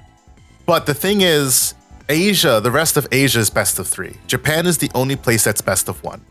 Everywhere else in Asia plays best of 3. So No, I get that, but that's going to become difficult if you're unifying the game because just structurally they're building differently because they're best of 1s. Yeah, but I don't think it'll matter because we still need it's to just play. they're gonna have different. I think we'll just have different metas, not different metas per se, but we're gonna have different deck builds. toppings for sure. yeah, But outside of that, it's not going to get handled any differently. They're going to do their thing in Japan, a best of 1, and we're going to do our thing in the rest of the world, a best of 3, and that's it. All right. I was also thinking. I think Dan may have touched on this a little bit when he was talking about set releases, but I was also thinking the other reason they might have waited this long to unify everything is because. Dan was talking about it with the Melga hit, right? They waited for everyone to get the starter decks and stuff, but I think they were also waiting for China didn't even get the Wear Garuru promos. So, and I'm thinking in my head now Right. too, now that we're talking about it, is that maybe they waited so long to unify the sets because they were waiting for a better time for China to catch up. not to the just rest of the China, game. but also Korea because Korea Yeah. has their own localization of the card. There you game. go. Yeah. So I think they might have been waiting. That's for very that's possible. viable. And yeah. Yeah, That's definitely very viable. One thing I want to say Hey Bandai, do you listen to DigiPod, the digital podcast? For sure. Because They sure do. somebody mentioned it in Discord. I don't know who it was. They were like, it's like they listen to your pod. Because the last podcast we had, we were literally like, how do we feel about, having a separate or some sort of archetype specific to English so that our meta can be shaken up, have it be a little bit different than Japan? Like, this feeds like And right Japan into was that. like, nah, fam. You hear what you're saying? No. We're not doing any extra shit. We're going to make everybody the same. Right, exactly. And hey, I mean, I'm all for this. I mean, I think we even said that. We're like, we're all for a global release, but they won't do that. And lo and behold, they're like, haha. Bandai is We like got that you. meme. Never let them know your next move. Yeah, that's facts. facts. In a nutshell, that's what they do all the time. God, that's fucking Yeah. facts. Yeah. It's to your point earlier, Adrian, as well, in regards to like the difference in metas. Best of 1 versus best of 3, like there's definitely going to be some differences, but I don't think they're going to be as egregious. I mean, when decks come over here, they still do well. Shine came over here and did great. Alphamon came over here and did great, but they just weren't the like tier 0 menace that they were in Japan. The closest thing that we Right. had was Beelzemon, and that's because that was a uninteractable, completely uninteractable kill strat. All right. Outside of that, like everything else has come over here and, And done Blue Hybrid well. was close. Yeah, and Blue Hybrid. But outside of those, like everything else has come over here and they've done well enough to the point that it's like, yeah, maybe those should get hit. Apocalypse would have been the same thing. I was just a big proponent of let us play the cards because we're a best of 3. Maybe we can deal with it a touch easier. And that'll be the big thing to look at going forward. When these problems arise, how much of a problem is it in English versus in Japan? And are you going to hit it because it's more of a problem here and not a problem there? Or is the metas going to adapt and, become the problem that it is so thing to be? It's what I liked about Battle Spirits Saga. There was only one meta. There wasn't 2, but it was a make your own meta. And it was to see, even though purple dominated at one point, the next time, white would dominate because white was the anti-purple strat. And then red would dominate because red's the anti-white strat, and it would go back and forth, that rock, paper, scissors. Is that what it's going to be for us now with a global unified meta? Anti-white strat, you say? Hey, sounds kind of racist. So yes, global set release for the Digimon card game is super exciting. Honestly, that's the type of thing that would make me drop every other card game and just play Digimon. Because that shows, like, for everybody who was like, oh, Digimon is dying. Oh, Digimon is going to die in 2-3 years. Oh, Digimon's not going to survive. Oh, One Piece this. I don't think Bandai says that they're going to go for a global set release if they don't see any success in Digimon. Because at that point, They would you have would thought just, that game was dead if that's the case. you would just stop fucking caring. And now they're Yeah. like, no, global set release. There's a Korean, Chinese, English, and Japanese version.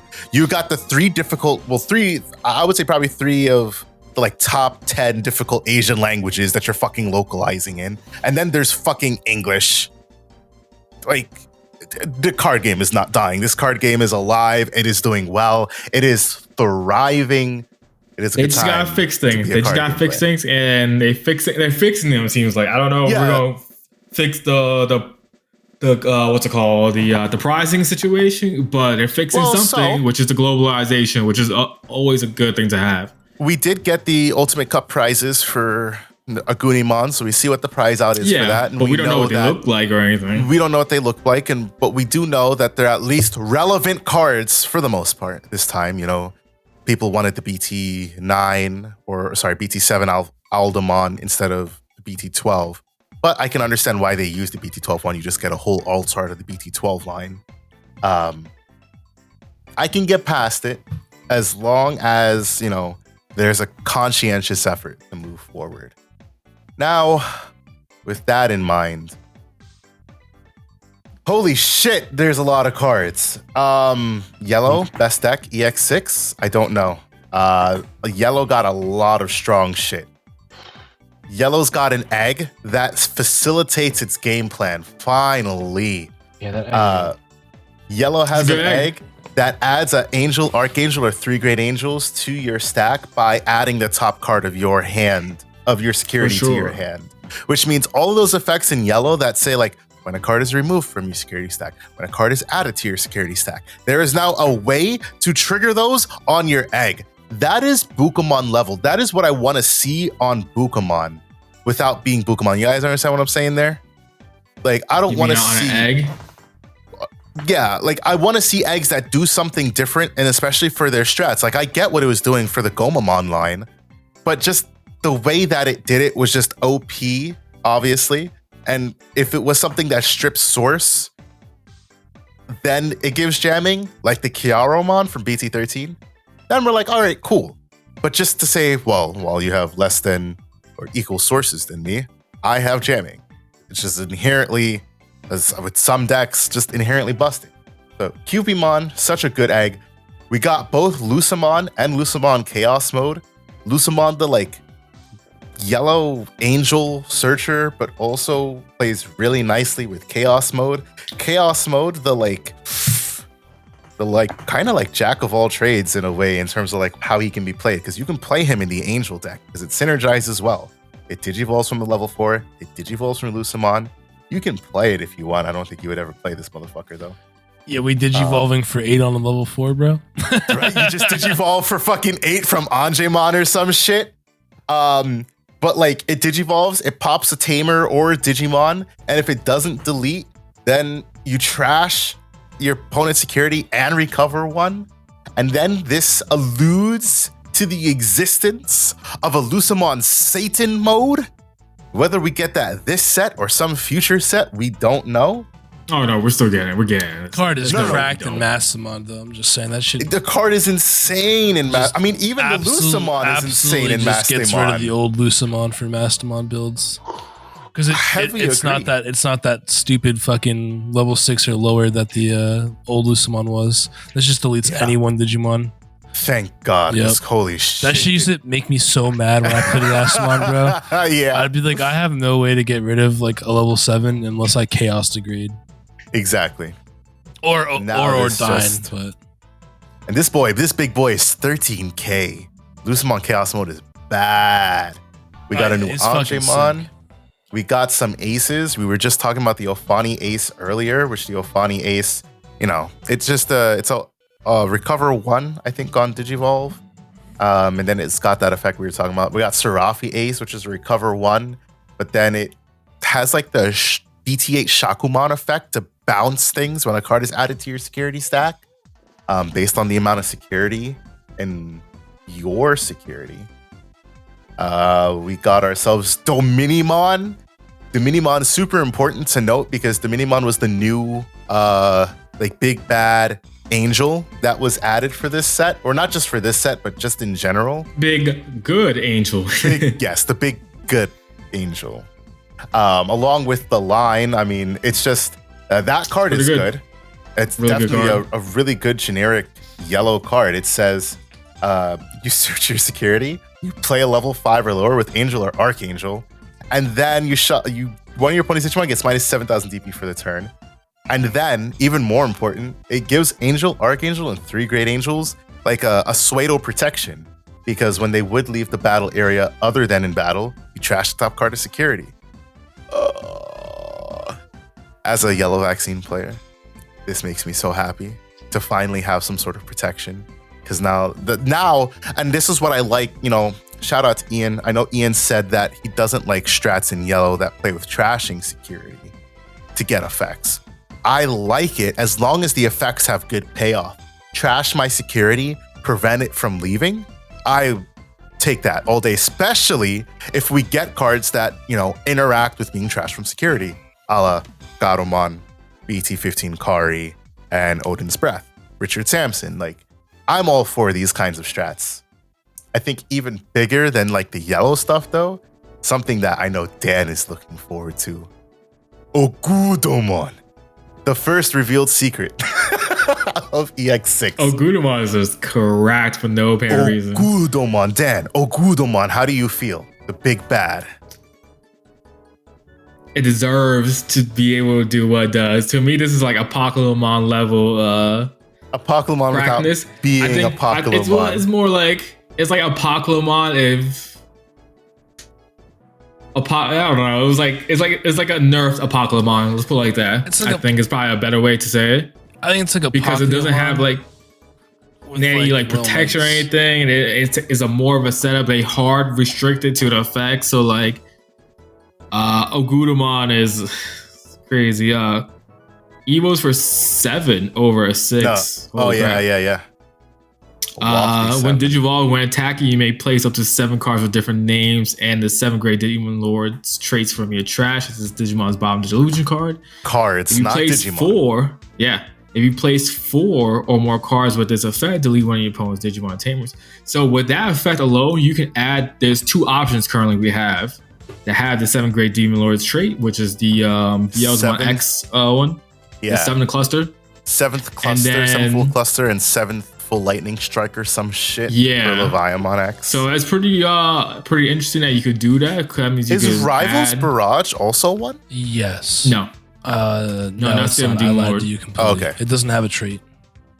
Yeah. Okay. I thought it did for some reason. And then here's the crack part about Agudamon, right? When attacking by returning 7 cards with different names and the 7 great Demon Lord's trait from this Digimon's cards to the bottom of the deck, delete 7 of your opponent's Digimon or Tamers. Then trash the top 7 cards of your opponent's Akiri stack.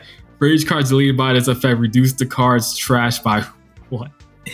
Bro, so it's just a finisher. That's like so stupid. Realistically, unless you're like yellow vaccine with 10 security, you just lose the moment you see this card. Yeah, that card's crazy. Like it's a bit of a setup to get there, but like there's different cards to help with that setup, right? You have the new Belfmon. On play, when Digivolve, you may trash up to 3 cards in your hand. For each card, trash by this effect, suspend one of your opponent's level 5 or lower Digimon. Then delete all your opponent's Digimon suspended. Delete all your opponent's suspended Digimon with the lowest play cost. But here's the important part when it comes to that. All turns, when the Digimon would leave the battle area other than in battle, place 1 card with the 7 great Demon Lord's trait from your trash as the bottom Digilusion card of one of your Gate of Deadly Sins in your breeding area. So like the older 7 Demon Lords, like Belfmon, Leviamon, and I want to say it was Beelzebub, have that similar effect. When it comes to, does Creepymon have it? Creepymon also. So like the 4 older ones, they gave them like that generic effect to be able to add stuff to its Gate of Deadly Sins. And the Gate of Deadly Sins is a very important card. It's a Yigi card for, is insane. I think it's a Yigi for 7 Demon Lords, which is crazy. I just had it and I can't find it. Yeah, Gate of the Deadly Sins. It's a Digi-Egg. It's got. Talk about it. I can't find it. Yeah, it's breeding. Start of your main phase. Place the top card of your Digi-Egg deck as Digimon's bottom Digilution card and delete all of your Digimon. If this effect deleted, place 1 card with the 7 Great Demon Lord's trait from your trash as Digimon's bottom Digilution card. Breeding, end of your opponent's turn. By deleting this Digimon with 7 or more cards with different names in its Digivolution cards, you may play 1 Agudamon from your trash without paying the cost. Inherited, breeding your turn once per turn. When one of your Digimon with the 7 Great Demon Lord's traits would be played, you may reduce the play cost by 3. If this Digimon has 5 or more cards with different names in its Digivolution cards, reduce the play cost by 4 instead. That means on 3 inheritables, this is reducing by 9. And if you have those 5 cards, it's reducing by 12. Wow. Wow. Like, oh my goodness. Is this EX6? Okay. EX6, yeah. When are we getting that? 2025? No, this is. We're getting this year. I want to say May. May? I think. Am I right, something Dan? like that. It's something because like that, we're getting EX5 now. BT15 is next month in February, and then March we get the March we get the Star decks. The April Lockmon or May is BT16. April, May. So then this is the June set. This is the June set. Yep. June here on the Japanese. Because this is the farthest out we're currently planned in English, I believe. I believe BT17 would then be like August. And then all of BT18, EX7, EX8, and BT19 is between September to December, which basically means a set a month. Maybe they'll just combine them. Hopefully that'll probably be a lot easier, but I don't know. I don't know. I don't want it That's to gonna be fuck a with rough ratio. time. I don't want it to fuck with ratios is the biggest thing because I agree. Release Special Booster 1.0 and 1.5, like Terrible. they were great at the time, but the pull ratios for them were so bad. It was bad to the point where Omnimon pulls were like secret or super rare Omnimons might as well have been a secret rare because it was $50 for that SR. Yep. And I know supply was bad. $50. You know, that's where I saw it out. Like when I got it was like $50 to $60. Bro, I seen that card 100 plus. Bro, the alt art was $150 when I was pulling them. So like I know like a lot of that's due to supply, but still, I don't think. I mean, if you look at the prices of RB01, you got fucking RB1 Monzemon. That is a rare $10 for $10. Crazy, it's crazy. Because the ratios were fucked because of how they did it. So I kind of don't want to see. I would rather just spend the money and get the multiple different sets. But I am interested to see how they handle it because there's a lot of shit to come. I mean, they can we talk about what? Just do that though. One set a month. They could just do that once. They probably could. I just looked up Monzemon again because I was interested. There was a Monzemon buyout. There is one listing on TCG Player right now for $12. Oh my god! There's $12. There's literally after this last Monzemon gets bought, there's literally going to be 0 listings on TCG Player. Bro. A free market for what Monzemon. the actual fuck even is that, bro? Adrian's like, I'll be right back. Yo, but what I'm really hyped for, I don't even care about Ogudemon compared to what there's other stuff they showed. They already showed spoilers for BT17. I don't know why they were on crack. They were on crack that day or something because they were like, we're going to show EX06 and we're going to show you BT17 and not just BT17. We're going to show you the first secret rare of BT17 off the rip, which makes no sense. Plus the win con for Diaboromon, which is really cool. And they showed Diaboromon itself, plus the win con. So we got a double whammy and it's beautiful. I'll tell you exactly what happened, Dan, bro. This is exactly what happened, bro. So a little side note, boys. When I took my hiatus, I was depressed. You went to Japan? I had to stop smoking weed. But you guys know when I used to just word vomit on the pod, I would just start talking for like 30 minutes. That's what Digimon did, bro. They hit the blinker, bro. They took a couple too many rips of the dab pen, bro. And they're like, fuck it. Show them what the secret rare for BT17 is, bro. Just do it. Just fucking go for it. Drop 40 cards today. Spoil 40 cards right fucking now today. That's what they did, bro. Oh, you continue.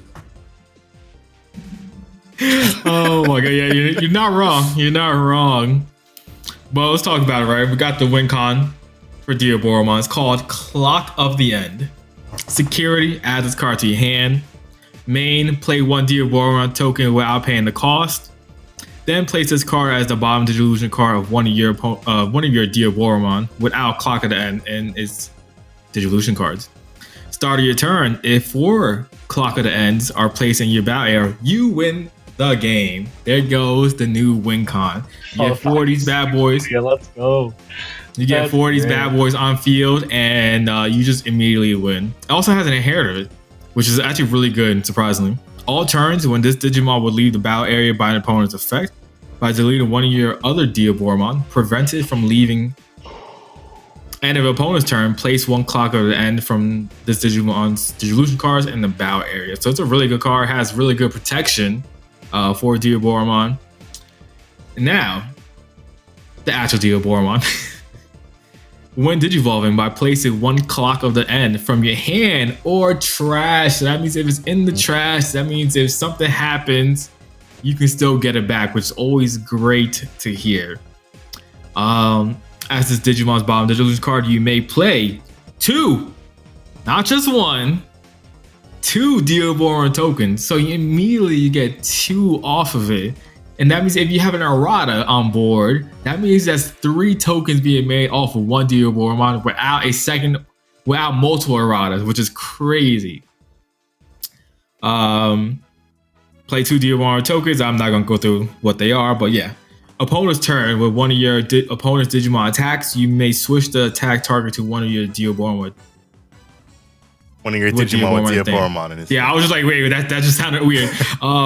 That is so it's cool. It got like a weird pseudo decoy mechanic as well to protect your decoy, clock. redirect, like it plays around your protect strap. your analog with the clock man. event. Yeah, Anal man. kind of. And then they dropped a secret rare. And the secret Greymon rare card is game, baby. Greymon card game all day. They're probably like, Greymon, what the hell? It's not just any Greymon. It is the movie, the very first part of the movie, Greymon. The giant one, the random ass, big ass Koromon, Agumon, Greymon that became, a goated fight with Paramon.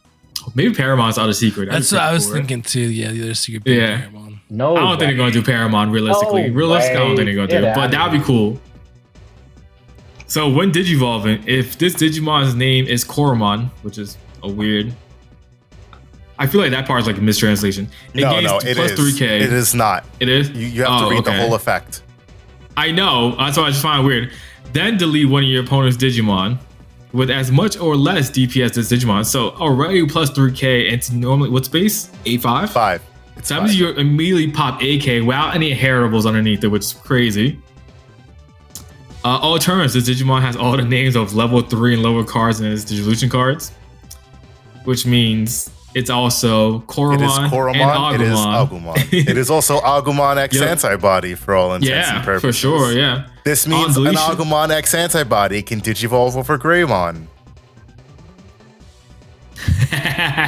Yeah, that's so dumb when you think about it. On deletion, this also has on deletion. I don't think any Greymon cards has on deletion effects. No. Besides Skull Greymon. Yeah, I think it's just Skull Greymon.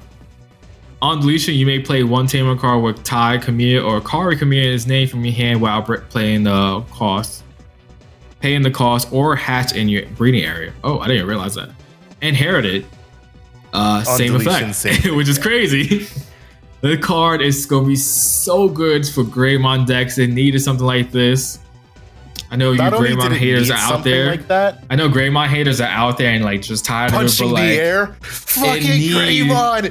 Greymon decks needed some shenanigans like this because now you can just make one giant stack that has multiple protections, which is crazy. Not just like your normal 2-set protection. You can have 3, 4, as much as possible. You can like continuously pop off with the one stack. You just raise, go to that Greymon, then you just go back Agu, Evo free. I was just gonna say, you know what the biggest thing is? Agu X effect. I need a draw. Like, I don't want to play my Agumon. Exactly. Digivolve Koromon, Greymon into Yo, facts. And then you just keep on going. And there's so many like hatch ways of cheap Evos for Greymon now. So it's such a good card, so needed. It's a good thing it's white. It's not searchable by boost. Someone clip that, bro. Oh, you said it's a good thing it's white. It's a good thing it's white. Clip it. Clip it. There it is. White. He said so. White is fill in the blank. White is. So just real quick, this is based off of our war game, right? The movie. Yes. Yeah. Okay, so there's 2 secret rares in this set or 3? 2. As far as we know, there's just 2. Yeah. All right, so the other secret rare is going to be an Omnimon. There's no way it's not an Omnimon. I don't disagree, but I mean, there's no way it's not an Omnimon, and there's no way that Omnimon doesn't shit on Diaboromon. Like that's it's the thing is, it's also a movie set. You know, that's the big thing. So it's entirely plausible for them to give the other secret rare slot to some other movie character. Yeah, Omnimon. Yeah. Cool thing about the Greymon too, he can Evo over red, green, blue, and yellow for 3. Yeah, he's Ukamon on crack, pretty much. So without being as generic as Ukamon. Just saying, it's weird that the white card doesn't Evo over black. It's kind of. All right, so he Evos over Agumon as a black tech, so he can. I'm just saying. So we talked about the secret. We talked about Diaboromon, but we also started getting the spoilers for Diaboromon and EX6, which is wild. Because what does that mean? Because we got a regular Diaboromon for BT17. So is this a case of we're just going to get a Diaboromon line in EX6, and then we're just going to have that Diaboromon and those cards in BT17? We're getting double lines. Well, right, we're going to get double lines, right? But are they going to just give us 2 Diaboromons? Might they give us a Diaboromon X and the Keramon X and the Kurosarimon X? Like, we don't know. Nobody knows, because there's a lot of references to, I mean, obviously, those of you know the lore of Ogurumon. Ogurumon like combines with Diaboromon X to make itself. But the thing is, why would we get regular Keramon instead of Keramon X? So we don't know like what exactly they're doing. But that being said, the Keramon Kurosarimon that we've seen so far in the Inframon, insane. Very good. Yeah, they're good. They give the deck exactly what it needs to come back and contend in the limelight. So the Keramon is a top 3 search for a tamer or option that says Diaboromon. So it searches out World of the End, as well as Errata and any other tamer that may specify Diaboromon. And it also adds an unidentified. The Kurosarimon is actually really cool. It's when it would be played from hand, you can delete one of your unidentified Digimon to reduce play cost by 3, so it plays for 2. And then the on play, and when Digivolving, is to pop a play cost 3 or less. So it pops rookies, but more importantly, it pops floodgate rookies. So if your opponent drops a Palmomon or a Pillowmon or some shit on you, you just play the Kurosarimon, delete a Diaboromon token or a Keramon or something. You get to delete that floodgate, and then you also get an on deletion, because they both have the same on deletion if it has the unidentified trait, to play a Diaboromon token. The Inframon, oh my goodness. You already know like what the main 2 Inframons in the deck are going to be. The Inframon is an on play, and when Digivolving, you can delete a Diaboromon in its name to Digivolve into Diaboromon without paying the cost. And then when you play a Diaboromon token, or Diaboromon card if you do that, you Digivolve 1 on one of your opponent's Digimon as an inherited. Once per turn, but still very good. So immediately, in my mind, for this Inframon, at least 2 of EX1 Inframon, and I'd probably still play 2 of the OG Warping Inframon from the Keramon, because it's just too good not to. And it has the same on deletion to play a Diaboromon token. But imagine just having a stack of just with that inheritable, that Diaboromon dies, 3 tokens. more pop up. Yeah. Insane. I mean, if it dies, because you got World of the End to give it some Clock some of the End. stickiness. Clock of the End. Sorry. Purok of the End. Yeah, it's so good. Other big reveals we got, and this is what's most important for me. We got a new type of consistency card. Let's call it that. Scramble. Yeah, this card looks crazy. I'm just reading it now. This looks insane. So the Scramble cards, there's one for each color. Basically, they're kind of weird in what they do. I'm trying to look for it here. Adrian, do you have it up there? Yeah, I have it up here. It says color Scramble LM-02, so whatever. Main one of your color digit. One of your color I put it Digimon. color because it's for red, black, yellow, green, etc. There's one for each. It's just weird saying color, you know? Anyway, one of your color Digimon may Digivolve into a color Digimon card in the hand with the Digivolution cost reduced by 3. Then place this card in the battle area. Start of your turn, if your opponent has a Digimon, delay. Return one of your color Digimon card from your trash to the top of the deck. Then, if you don't have a Digimon, you may play one color Digimon card with 2000 DP or less from your trash without paying the cost. Security, you may play one color Digimon card with 2000 DP or less from your trash without paying the cost, and add this card to your hand. This card's really, really good. It's such an insane and for each color got one as well, so it helps. It's so good. It's so good. So immediately, like, I see this as a card. Like, it's really good in monocolored decks, obviously. Is there an image for it? Yeah, it's in one of these. It's in the images with the my favorite cards that are being released. Which we'll get to them. We'll get to them. Don't worry, we'll get to those because those are spicy. These scramble cards. Now they did say that there's a potential that it's not 2000 DP but 3000 DP. The text was a little bit blurry and they couldn't see. If it's 3000 DP, that's insane because there's a lot. To me, that makes it more playable. I mean, it's a playable card, but like I feel like a lot of rookies are not 2K anymore. Exactly. So like, especially they good are. ones. Like Agumon, for example, BT12, that's a 2K rookie, if I'm not mistaken. But that's because it has an inheritable and on play. It's typically the ones that either, like, for example, Goblimon from BT14, believe that's a 3K because it's only an inheritable. But Labramon's got both, That's a 2K. You've got 1K Impmons, but then you've got the floodgates that are so powerful because they're floodgates that they're 3K. So, or well, not all of them because Chumon's still 1K, but a lot of the floodgates are 3K. So like, if it does say 3K or less, I mean, the card's already like really good, but if it says 3K or less, card's insane because I don't think it's I think it's mandatory because it fulfills the condition. You have to delay it. So if you play it past turn, your opponent plays a Digimon, you have to delay this, and then you would, you know, obviously you get to return a card from its start of your turn, okay? Or so maybe then it's not mandatory. Or maybe that's the way they make it not busted. I don't know. That's something that I have to look into because typically it's mandatory if there's not a cost to be paid. For example, when attacking, draw 1. Yeah, it looks like it would be only mandatory if it meets the condition of your opponent controlling the Digimon. Exactly. So if your opponent plays a Digimon, you know, it can be a neg because maybe, you know, you want that card draw. But in the same way, if a stack dies, you play this, then you needed a piece from that stack. You can take that piece, put it back on top of your deck because remember, start of your turn means immediately at the start of your turn before you draw, before you hatch, before you unsuspend. And also remember, it's unsuspend, then draw, then hatch. So you can potentially get back a really good piece to hand so that you have it again. And if you don't have a Digimon in play, it sets you up. If your opponent deleted whatever you had, it's like, shit, like now I'm behind. No. Now you get to play Digimon, you also get to hatch, and I think it's just a really cool way to advance the game without making it, you know, busted, and by giving the support to all the decks, at least the ones that are capable of playing these cards. I like it, but I don't know if every deck's gonna play that type of card though. Yeah. I agree. What's your question, Adrian? I have a quick question. So the way like the turn order is structured, this all happens at start of turn, right? Yeah. So it's before you draw. Yes. When does the summoning sickness kick in? Like, is that Digimon that you're playing out of your hand at start of turn?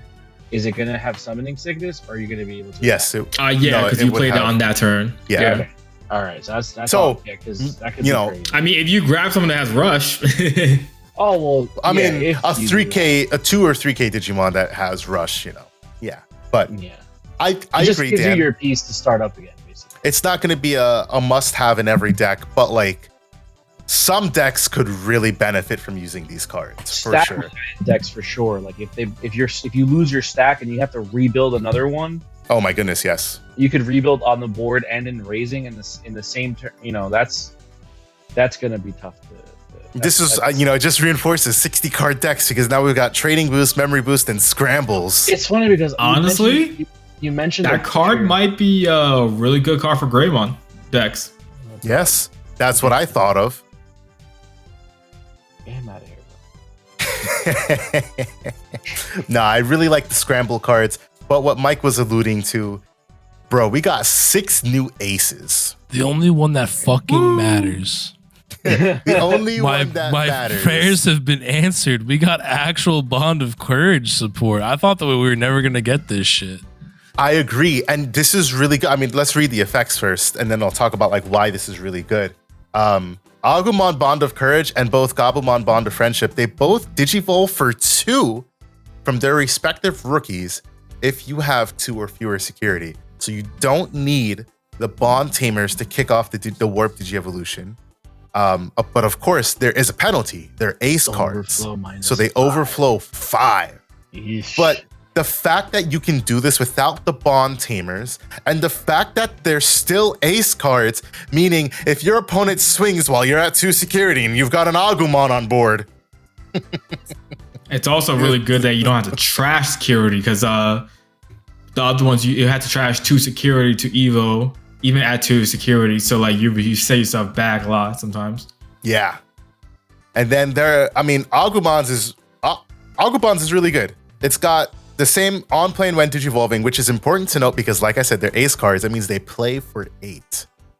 A level 7 that plays for 8, but it does overflow 5. Yeah, that's crazy. Does overflow 5, but delete any number of your opponent's Digimon whose total DP adds up to this one. Damn, you're not gonna let Mike even read it? He was the one so hyped for it. Mike wasn't saying nothing. I was like, I'll just read Bro, it. you started talking, bro. What was I gonna do? It's okay, Mike. You can read. I know you love Gobblebond. I yapped enough this pod. I'll let someone else talk, bro. I was yapping, bro. I'm fluent in Japanese tonight, so. No, Agubon really strong. It still keeps, the essence of the original Agubon to except it doesn't fucking suck anymore. Right, exactly. It doesn't have to delete a Digimon to trash. It just says if you have a tamer, trash. Which made me again so fucking mad because why? Why did it have to do like Gabubon had no condition to unsuspend? Yep, it just got to unsuspend. Yeah. Bro. Why the hell did I have to have something deleted on the field to trash? It just made no sense. And now Gabubond is a lot more fucking tempered because it only bottom decks an opponent's Digimon with equal or fewer Digievolution cards, which means it's only if you're on a Gabumon and an egg, that's 2 Digievolution cards, so it's not that bad. And it's also not a when attacking. The when attacking is to just unsuspend, which is such a godsend for making this more tempered without making it busted like they used to. And I think like the other big thing, like now that we're getting level 7, I mean, we already knew we were getting level 7 aces, but these are still a level 7 ace. It means if you mistakenly swing while your opponent has a level 6 out, and you might not know they're playing this, but they could say, all right, well, you're swinging while I'm at, a War Greymon, Blast Digivolve, Agubond, pop that stack. Like, that's a big thing. That could be like game warp, not game warping. Sorry. In terms of like me and you playing a game, like that could be game defining. Like, it's definitely game changing. Now I don't win because it's just this is what makes me excited for Ace cards. The potential of how it changes the way that you play Digimon because the game has to advance. And I like that you have to think. It's not just so. Well, I'm gonna swing and do what I do. Like now you have to think: does my opponent have a level 7 ace in hand? I don't know. I'm waiting for Sometimes it's the risk you gotta my take. my Restigimon superior mode ace now. That lets me tuck when someone's attacking me. Can you imagine court spawn ace? No, what's wrong? That's not happening. You're cut off from having toxic today, I think, brother. Especially if it's like the same type of effect as regular courts. You're cut off from having thoughts, I think, for the rest of the night. Let's just end the pod here. I think it's a good spot. I don't know. I think I agree that the game does have to evolve, and I totally get it. And maybe it's just me being lazy and not wanting to like think too hard, but the ace mechanic definitely like hurts my brain a little bit because that's definitely I agree with you. So it's like I was telling who was I telling yesterday? I think I was telling Dan yesterday when we finished locals. I just completely forgot that ace cards existed. So I was just like, okay, yeah, I was gonna play blast, and I was like, come on, dude, like this is supposed to you got caught tripping. You're literally playing an ace card in your deck, bro. I know that's what I'm trying to say. It's like it adds another layer to the game, and it's great because it's gonna make it more strategic, and it's gonna give people that back and forth like chess aspect of it, which it's not a bad thing for the game. I just think that this might be a hot take. Now that we have level 6s and level 7s as aces, I feel like the level 5s are just going to get pushed out. I think it's very deck dependent. Depends on what I'm going to be honest. Zoodamon will never get bounced. Yeah. I wasn't really a fan of the original ace run we got anyways. Yeah, none of them were that good besides the Zoodamon, I don't think. The Angelmon realistically, is pretty okay, but Metal Greymon trash. Lulymon was a solid card. Zoodamon is easily the best one. Magna Angel, really good card. Yeah. Like Zoodamon won't get replaced that easily unless the ace does something like miraculous, in my opinion, because that Zoodamon ace is just such a good card in general. Even Melga Ace, for anybody that is able to run Melga Ace, that's a good card because you can legit steal turn, and that just changes the game right there. As someone who's been playing Beelstar a lot, bro, Melga Ace is so fucking dirty in Beelstar, bro, because no one ever expects me to Melga Ace them in that fucking deck, bro. I'd be stealing turns left and right. Bro, it gets Dan all the time when I'm playing Melga against him with Shiny. That's because I didn't know how to set up to make sure I kill the Werguru first. That's why. That was the first time I was playing, and don't do that. This man's gonna live on his laurels about the first couple play testings of it. You see how Dan gets? He immediately jumps on the defensive. He's like, I'm not bad. Because if I don't say something, you gonna keep going with it and run with it. And then ever since the first couple playtesting games, I've been killing Melga. Well, you haven't played Melga against me, all right, Chief? So what are you talking about, bro? You played it the last time on the sim. And I smacked the shit out of it. The one time he smacked the shit out of it. That's what Dan sounds like. The one time. Go ahead, Adrian. The last couple times we played with Melga, is that better? Jesus Christ. To add to what Dan was saying though, right? And I think this is the best thing that the Ace introduces to the game is that now, like, I feel like at certain points when you're playing against certain decks, like, you can just do what you have to do and completely ignore your opponent's board because it's not much of a threat, right? Mm-hmm. So now with the introduction of Aces and like knowing that, okay, if I do something in the wrong sequence, it's going to come and bite me in the ass. It kind of introduces that extra layer of the game, which it like indirectly stops your opponent from attacking your security and dealing with your board. So it kind of gives you a little bit of a longer game, which is, I guess, good because you're playing more, which is good. But I don't want to have to think too hard, which is my problem. And that's gonna happen. He said, "I don't want to think too hard." That's a Mike statement, right there. That is not a Mike statement. What are you talking about? I be playing decks you got to think about all the time. Hunters is my favorite deck. That's why I haven't played. I was too stupid to play for them. Because you don't. No, that's because you don't want to think. What do you mean? Hunters requires all sorts of thinking. That's what I said. You don't want to think. That's why you don't play Hunters right now. No. Yeah, he was hot 24/7. So like that was a bad I was time like gonna for him to fucking play do. I Hunters. couldn't even count to like 3 when I was like. I was going through it, bro. Nah, bro. The aces that we got, though, insane. Machine Dramon finally got an ace. Cyber Dramon, which is just good. Fuck. It's a Blast Digivolve. Obviously, the Blast Digivolve. But reveal top 5. Play a Tamer. Play cost 4 or less. Then if you have a Tamer, if you play a Tamer, D-Digivolve 1. Inheritable. D-Digivolve 1. Like, not even like, oh, if you have a Tamer, play. No. Inheritable is just D-Digivolve 1. It's when attacking, right? Oh, sorry, yes. When attacking, but still. When attacking, D-Digivolve 1, because the old Cyberdramon is cool. I used to like it, but you had to have 2 Tamers in play to get the D-Digivolve. Suspended as well, I think. Oh, did they have? Okay. This one? No. It was something limited. Straight up, when attacking, D-Digivolve 1. Insane. Tsukuyamon support. Wow. Made mode ace. You get to place a Tamer or a monocolor option card with a cost of 5 or less on top of your security. So they're learning how to not make Tsukuyamon, busted, i.e. OG made mode in Sunrise Buster. And then when a card is added to your security stack or when an option card is used, neg 6k on an opponent's Digimon. So that's just super powerful on its own. You got Shivamon Ace, which is disgusting with Tyrant Kabuterimon. You get to blast Digivolve into, if you have three or more security, suspend an opponent's Digimon and get 3k DP until the end of your opponent's turn. If you have 3 or fewer security, bottom deck a suspended Digimon. And then while it is suspended, it's not affected by the effects of your opponent's Digimon, which means that bitch has got to be taken care of by option, which means if you have double Shivamon, OG and this Shivamon, one can't be touched by options, one can't be touched by effects, by Digimon effects. God damn. Crazy. And if you have Tyrant Kabuterimon, even better. Tyrant Kabuterimon is a tyrant. And then for me, most importantly, I think this is like the Agumon and Gabumon aces are cool. Megidramon ace is like game changing in what it does. Megidramon ace. So first of all, Blast Digivolve on play, it pops 11k or less. Holy shit.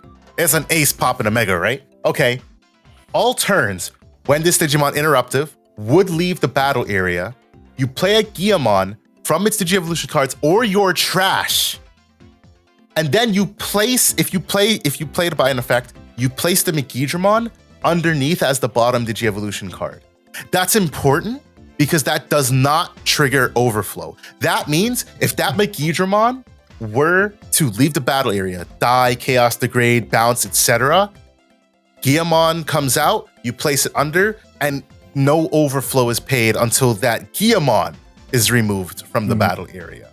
That's interesting. It's it's crazy. And the inheritable that saves himself then, right? Yes, and the inheritable is insanely good for what has been a middling strat for Gallantmon so far. All turns, plus 5k. All turns, 5k DP added to DP based deletion. That means a Crimson Blaze out of security, Crimson Blaze from hand, 11k. That means, bless you, Gallantmon's deletion effects, the BT12, 11k. The freaking secret rare, he's popping what? Anywhere from 13k 11k or less, and then 19k or more. Yeah. So it increases the weird threshold, but depending on what you're playing against, really useful. Megidramon aces. That's dirty. That's pretty dirty. The fact that it's like it's protecting itself and you're not getting your overflow is already kind of crazy. Yeah. Is this what makes Gallantmon decks good? No. If you put it under the warp Guillamon, you can warp right into a Gallantmon, and then boom, there's your inheritables, and it's only going to cost you to warp. So that's if you crazy. play the Rush Guillamon too. Hold on, I gotta read Takato real quick because if this combines with Biomerge Takato, it's disgusting. So you just need a Guillamon on board. It doesn't matter what the but it says is. by placing this Tamer and one Growlmon and one War Growl from your trash at the bottom of one of your Guillamon. Bro, that's insane. Yeah. Bro, that's insane. So Megidramon Ace under, you tuck your Takato Growlmon and War Growlmon, you keep the Megi Ace, so you have the Guillamon that gains Rush when it's played. Mm-hmm. If you have 20 or more in trash. For Megidramon decks, oh my fucking goodness, this card's insanely good. I am excited. That is probably the one I look forward to the most, just because, I mean, I'm all for, progressing game state, busted mechanics and whatnot. But, to wrap out pod, let's talk about the last 4 cards. What Dan is probably most excited for. Not the Gatsumon X, not the Dreamojimon, not the plugin, Myotismon X. Bro, Myotismon X busted. No reason. My goodness. The Myotismon X. I'll read play off. when. Go ahead. I'll read it. Go ahead. On play when Digivolving. Delete one of your opponent's level 4 or lower Digimon. So ain't bad. But here's where it gets good. On deletion, if Myotismon or X anybody is in this Digimon's Digivolution cards, you may play one level 6 Digimon card with Myotismon in its name from your trash without paying the cost. Which means if you have what's that called? The option Fog Barrier, I think. Fog Barrier, I think it is. Yeah. If you have that plus the Myotismon X, that means you're gonna be playing 2 level 6 Myotismons at once. Which is crazy. So you could get a Mallow plus a Venom Myotismon possibly, something, or double Mallow, or even the old school Mallow with the new one. Whatever your top end is, you can just pop off with crazy with that now. Plus, when did you want on play is not bad either. 3 level 4 lower. That means a champion blocker or a annoying floodgate that might be stopping you from potentially playing. One of your level 6 megas. It's just inherently just a really good card in the deck. Like a Myotismon deck desperately needed something like this. Yeah, this card is so insane for the Myotismon strat. Oh my lord. Wow. The other cards are good too. Gatsumon X is kind of really sleeper good in my opinion. Yeah, agreed. It's a blocker. While it doesn't have, I should say, Gatsumon or X antibody in its cards, it can attack, which isn't really important because it is a blocker. But opponent's turn. When an attack target is switched, you may unsuspend one of your Digimon with blocker. Black blockers, hello? Rock deck, hello? In all turns, all of your blocker Digimon gain 1,000 DP?